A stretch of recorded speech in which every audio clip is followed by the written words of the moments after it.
Aloha guys, so part 2 na ni siya no. So May 27 ni siya na itabo.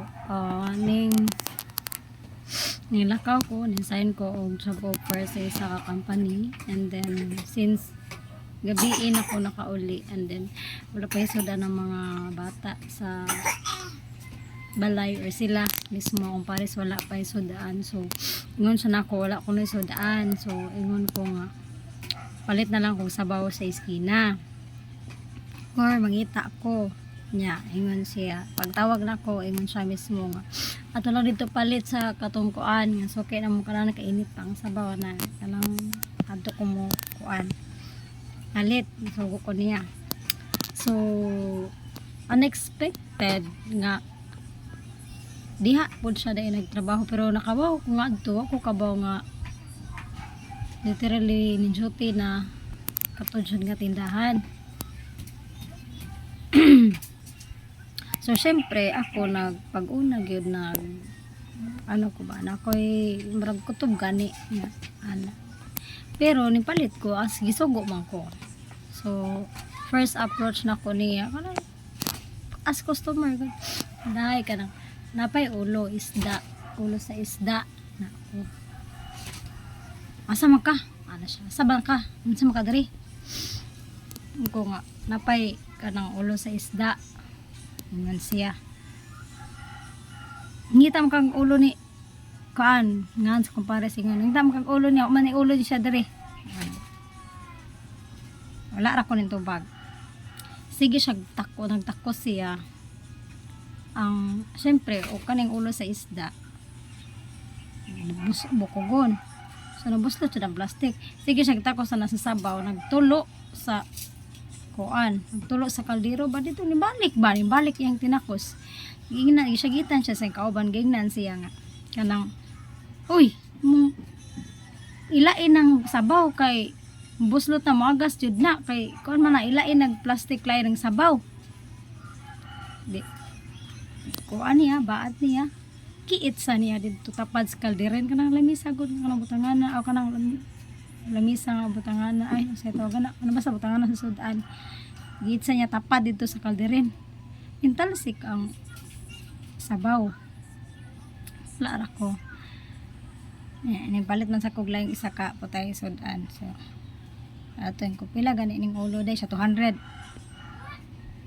di ay anak ko hindi wala ako karon kay pag hatag yan ako kay ga tulo man ni yang kauban isa ako gay ko ano ko ti ka na pwede ko mga plastic nagtulo niya yang kauban hoy imong trabaho imong trabaho ga tulo tarong nga kay kaila ra ba ni sa tag-iya ani musugid gini ni pagbod ka ningon na siya pagtubag ay sala po na niya ni palit siya bukog liwat niya bukogon mutulo jud na kay bukugon mo sa ing palit liwat niya liwat ko na para jud ko paghatag na niya sa sukle ingon ko ikaw ba pwede ra jud ka mabalibad og dili ka mo entertain ako customer man ko pwede ra jud ka mabalibad pwede man ko nimo ipasa nila ate di ka ganahan mo entertain ako kana ra ana ra ko wala ko kabaw nga ang kani nga issue naabot didto sa iigsoon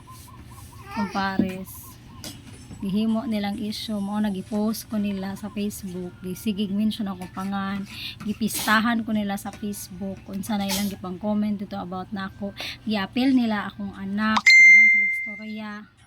So dito na ko na init, dito na ko na anang nanggigil ako ba unsa may sala ra ko anak kay kuno ning reklamo ko sa tagya ani ni siya pagabot na ko sa balay anang bion na dili ta ko mustorya sa usa pero suko man siya nga dugay ko nga manggo dito mo ko ni palit sa kon mo na akong isa-isa siya istoryaho man jud di man may friends anang tag-iya siya istoryahe didto ang tag-iya chate isa-isa yung hitabo ingna nga mauna dili man ato sa ingon nga kanang maghimo tag issue para papawaon siya masabda siya nga dili na maayo iyang gihimo kay customer man ka basi nalimot siya nga siparit na iyang issue sa kinabuhi sa iyang trabaho customer ba ako, palit ba ako as customer. So ikaw customer, naa kay issue sa imong customer nga, ikaw customer na kay issue sa imong gipalitan, ana di ay. So kita as customer service, kabaw ta mo da, pinlastikay ba, kabaw ta mo da, para mahimo na to itong trabaho. Ana, mo'y pasabot sa niya sa ko, kay siya, naging tindero biya po. So, dili man siya ingon ana, separate man. Mao to, nga, ano ko, sige po, asa man dito mo reklamo, di ba? Ato dito mo reklamo sa tag-iya, ato dito mo reklamo sa, kuan, alangan mag-ato mo reklamo sa laing tao, di ba? So, ana ra, pero, gilain nilag sabot, ang ilang pagsabot dito, nga ako dong gingato para daw, mura daw, giingon ako nga, para mahawa daw ang siya. So, dili na mao ang point dira. Wala ko nagkuan nga mahawa siya. Tinuod lang.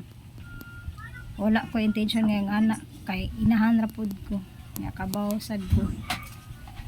Unsay bati sa inahan. Naningkamot man siya ako. Naningkamot sad ko. Pero tarungon niya. Wala mo siya gilabtan. Diba?